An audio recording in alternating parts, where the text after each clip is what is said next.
Hello guys, അപ്പോൾ നമ്മുടെ ഇന്നത്തെ വീഡിയോ ഓസ്ട്രേലിയയുടെ മേറ്റ്സ് വിസയെ പറ്റിയിട്ടാണ്.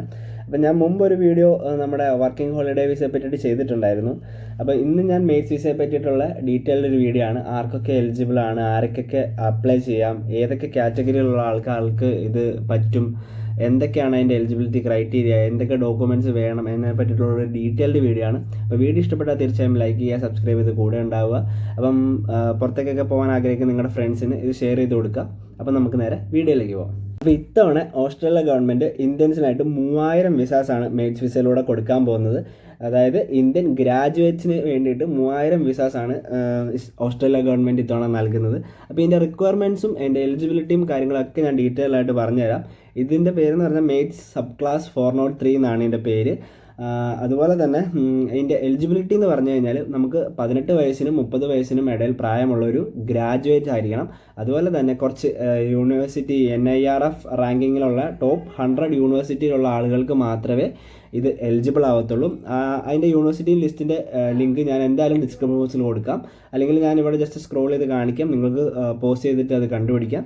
അതുപോലെ തന്നെ ഇതിൻ്റെ അപ്ലൈ ചെയ്യാൻ വേണ്ടിയിട്ടുള്ള റിക്വയർമെൻറ്റ്സ് എന്ന് പറഞ്ഞു കഴിഞ്ഞാൽ നമ്മുടെ വർക്കിംഗ് ഹോളിഡേ വിസയ്ക്ക് വേണ്ട സെയിം റിക്വയർമെൻറ്റ്സ് ഒക്കെ തന്നെയാണ്. അതുപോലെ തന്നെ നമ്മൾ റീസെൻ്റ് ഒരു ഗ്രാജുവേറ്റ് ആയിരിക്കണം. ഇത് വ്യത്യാസം എന്ന് പറഞ്ഞു കഴിഞ്ഞാൽ നമ്മുടെ ഈ NIRF റാങ്കിങ്ങും അതുപോലെ തന്നെ UG PG ഡിഗ്രി സർട്ടിഫിക്കറ്റും നമുക്ക് കൈവശം ഉണ്ടായിരിക്കണം. അതുപോലെ തന്നെ എല്ലാ ഗ്രാജുവേറ്റ്സിനും ഇത് പറ്റത്തില്ല. ഈ മാനേജ്മെൻറ്റ് അല്ലെങ്കിൽ ഫിനാൻഷ്യൽ പഠിച്ചവർക്കൊക്കെ ഇത് അപ്ലൈ ചെയ്ത് കഴിഞ്ഞാൽ കിട്ടാൻ ചാൻസ് കുറവാണ്. അതുപോലെ തന്നെ ഈ എൻജിനീയറിംഗ് ഗ്രാജുവേറ്റ്സ് അല്ലെങ്കിൽ ഈ AI പോലത്തെ കാര്യങ്ങളൊക്കെ പഠിച്ചവർ, പിന്നെ നമ്മുടെ അഗ്രികൾച്ചർ, വൊക്കേഷണൽ അതുപോലെ കാര്യങ്ങളൊക്കെ പഠിച്ചവർക്ക് ഇതൊരു പ്ലസ് ടൈമാണ്. ഇത് അപ്ലൈ ചെയ്യാൻ പറ്റിയ ഒരു റൈറ്റ് ടൈമാണ്. നിങ്ങൾക്ക് കിട്ടാൻ ചാൻസ് ഹൈ ആണ്. പിന്നെ ഇതൊരു ഫ്രീ ഓഫ് കോസ്റ്റ് അല്ല. ഇത് അപ്ലിക്കേഷൻ ഫീ എന്ന് പറഞ്ഞ് ഒരു ഫീ ഉണ്ട്. നവംബർ 1 ഇതിൻ്റെ വെബ്സൈറ്റ് ഓപ്പൺ ആവും. നമുക്ക് ബാലറ്റിൽ അപ്ലൈ ചെയ്യാമെന്നുള്ള ലിങ്കും കാര്യങ്ങളും ഒക്കെ നവംബർ 1 മുതൽ നമുക്ക് ഓപ്പൺ ആവും. ഡിസംബർ 14, 2025 വരെ നമുക്ക് അപ്ലൈ ചെയ്യാം ബാലറ്റിലേക്ക്. ഡിസംബർ 14 ഇതിൻ്റെ ഡെഡ് ലൈൻ. നവംബർ 1 തൊട്ട് ഡിസംബർ 14 വരെയാണ് ഇതിൻ്റെ ഡെഡ് ലൈൻ. അപ്പം ഗ്രാജുവേറ്റ്സ് ആയിട്ടുള്ള എഞ്ചിനീയറിംഗ് ഗ്രാജുവേറ്റ്സ് അല്ലെങ്കിൽ AI റിലേറ്റഡ് അല്ലെങ്കിൽ ഇൻഫർമേഷൻ ടെക്നോളജി ICT പോലെ റിലേറ്റഡ് ആയിട്ട് കോഴ്സ് പഠിച്ചവർക്കൊക്കെ തീർച്ചയായിട്ടും അപ്ലൈ ചെയ്യാം. അപ്പം നമുക്ക് നേരെ ഇതിൻ്റെ റിക്വയർമെൻറ്റ്സിലേക്ക് പോകാം. ആദ്യം തന്നെ അപ്ലൈ ചെയ്യാൻ വേണ്ടിയിട്ടുള്ള റിക്വയർമെൻ്റ് എന്ന് പറഞ്ഞു കഴിഞ്ഞാൽ നമുക്ക് ഒരു വാലിഡ് ആയിട്ടുള്ളൊരു പാസ്പോർട്ട് ഉണ്ടായിരിക്കണം.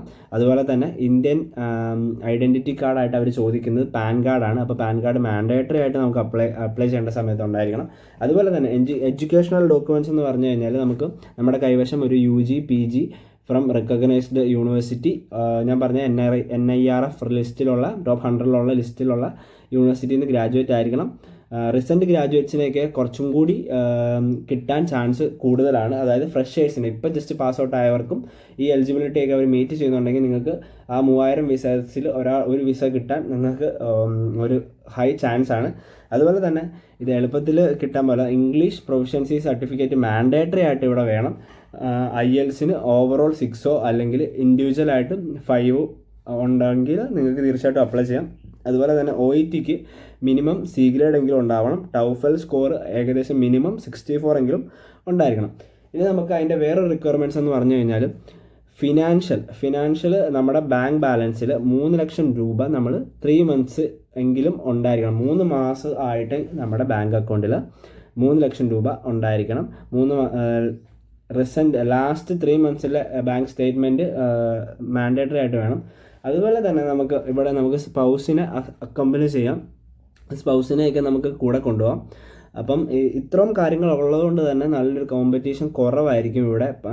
നമ്മുടെ വർക്കിംഗ് ഹോളിഡേ വിസയ്ക്ക് അല്ലെങ്കിൽ YPS ഒക്കെ അപ്ലൈ ചെയ്യുന്ന പോലെ എല്ലാവർക്കും അപ്ലൈ ചെയ്യാൻ പറ്റുന്നൊരു കാര്യമല്ല. അതുകൊണ്ട് തന്നെ ഇതൊരു കോമ്പറ്റീഷൻ വളരെ കുറവായിരിക്കും ഇതുപോലത്തെ കാര്യങ്ങളൊക്കെ വേണ്ടതുകൊണ്ട് തന്നെ. പിന്നെ ഇതൊരു ഫ്രീ അല്ല, പറഞ്ഞല്ലോ. ഒരു ഏകദേശം വർക്കിംഗ് ഹോളിഡേ വിസയ്ക്ക് ഏകദേശം $25 ഓസ്ട്രേലിയൻ ആയിരുന്നു. അതുപോലെ തന്നെ അത്രയും ആയിരിക്കും. ഇതിപ്പം കറക്റ്റ് എത്രയാണെന്ന് അവർ കൊടുത്തിട്ടില്ല. നവംബർ 1 തൊട്ട് അതിൻ്റെ ലിങ്ക് സൈറ്റ് ഓപ്പൺ ആവും. അപ്പോൾ നമുക്ക് ഏകദേശം കറക്റ്റ് അറിയാം. ഈ പറഞ്ഞ കാര്യങ്ങളൊക്കെ നിങ്ങളുടെ കൈവശം ഉണ്ടെങ്കിൽ നിങ്ങൾക്ക് തീർച്ചയായിട്ടും ഇത് അപ്ലൈ ചെയ്യുക. ഇതൊരു ലോട്ടറി വിസയാണ്. 3000 വിസാസ് കൊടുക്കും. അപ് ടു 2 years വരെ നമുക്ക് അവിടെ നിൽക്കാം. നമുക്കത് കഴിഞ്ഞ് എക്സ്റ്റെൻഡ് ചെയ്യാം. നമ്മുടെ ജോലി, നമുക്ക് കിട്ടിയ ജോലി അനുസരിച്ച് നമുക്കത് എക്സ്റ്റെൻഡ് ചെയ്യാം. അതുപോലെ തന്നെ ഈ NIRF ലിസ്റ്റ് നിങ്ങൾ ചെക്ക് ചെയ്യുക. ഞാനതിൻ്റെ ലിങ്ക് എന്തായാലും ഡിസ്ക്രിപ്ഷൻ ബോക്സിൽ കൊടുക്കാം. അത് വെച്ചിട്ട് നിങ്ങൾ കൊടുക്കുക. പിന്നെ എൻ്റെ ഒരു അറിവ് പ്രകാരം KTU, അതായത് നമ്മുടെ BTech KTU യൂണിവേഴ്സിറ്റി ഇതിന് എലിജിബിൾ അല്ലെന്ന് തോന്നുന്നു. അത് അക്സെപ്റ്റബിൾ അല്ല. നമ്മൾ ഡു ചെക്ക് ദാറ്റ്. ഞാൻ എന്തായാലും അത് ഡിസ്ക്രിപ്ഷൻ ബോക്സിൽ കൊടുക്കാം. പിന്നെ കൊച്ചിൻ യൂണിവേഴ്സിറ്റി, MG യൂണിവേഴ്സിറ്റി പോലെ യൂണിവേഴ്സിറ്റിയിലൊക്കെ പഠിച്ചവർക്ക് ഇത് എലിജിബിൾ ആണ്. അപ്പോൾ അത്രയേ ഉള്ളൂ. ഇതൊക്കെയാണ് ഇതിൻ്റെ എലിജിബിലിറ്റിയും റിക്വയർമെൻറ്റ്സും എന്നൊക്കെ പറയുന്നത്. സ്പൗസിനെയൊക്കെ അക്കമ്പനി ചെയ്യാം. നിങ്ങൾക്ക് നല്ലൊരു ഗ്രാജുവേറ്റ് വിത്ത് 5-10+ ഇയേഴ്സ് എക്സ്പീരിയൻസ് ഉണ്ടെങ്കിൽ സുഖമായിട്ട് ഇതിന് അപ്ലൈ ചെയ്യാം.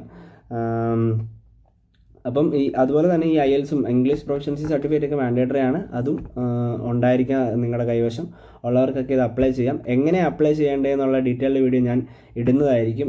November 1 വെബ്സൈറ്റ് ഓപ്പൺ ആവുന്നത്. നമ്മുടെ വർക്കിംഗ് ഹോളിഡേ വിസ ചെയ്ത പോലെ തന്നെയാണ്. ഇമെയിൽ അക്കൗണ്ട് രജിസ്റ്റർ ചെയ്യുക. അതിൽ കയറിയിട്ട് സബ് ക്ലാസ് 403 കയറിയിട്ട് അപ്ലൈ ചെയ്യാവുന്നതാണ്. നിങ്ങൾക്ക് ഈസി ആയിട്ട് അപ്ലൈ ചെയ്യാവുന്നതാണ്. സൈറ്റ് ഓപ്പൺ ആകുന്ന മുറയ്ക്ക് ഞാനിത് എങ്ങനെയാണ് അപ്ലൈ ചെയ്യുന്നതെന്നും കൂടെ അപ്ലോഡ് ചെയ്യുന്നതായിരിക്കും. അപ്പോൾ എന്തെങ്കിലും ഡൗട്ടും കാര്യങ്ങളൊക്കെ ഉണ്ടെങ്കിൽ കമൻറ്റ് സെക്ഷനിൽ ചോദിക്കാവുന്നതാണ്. അപ്പം വീഡിയോ ഇഷ്ടപ്പെട്ടാൽ തീർച്ചയായും ലൈക്ക് ചെയ്യുക, സബ്സ്ക്രൈബ് ചെയ്ത് കൂടെ ഉണ്ടാവുക. വീഡിയോ യൂസ്ഫുൾ ആയ നിങ്ങളുടെ ഫ്രണ്ട്സിന് വേണ്ടിയിട്ട് ഇത് ഷെയർ ചെയ്ത് കൊടുക്കുക. Okay, by.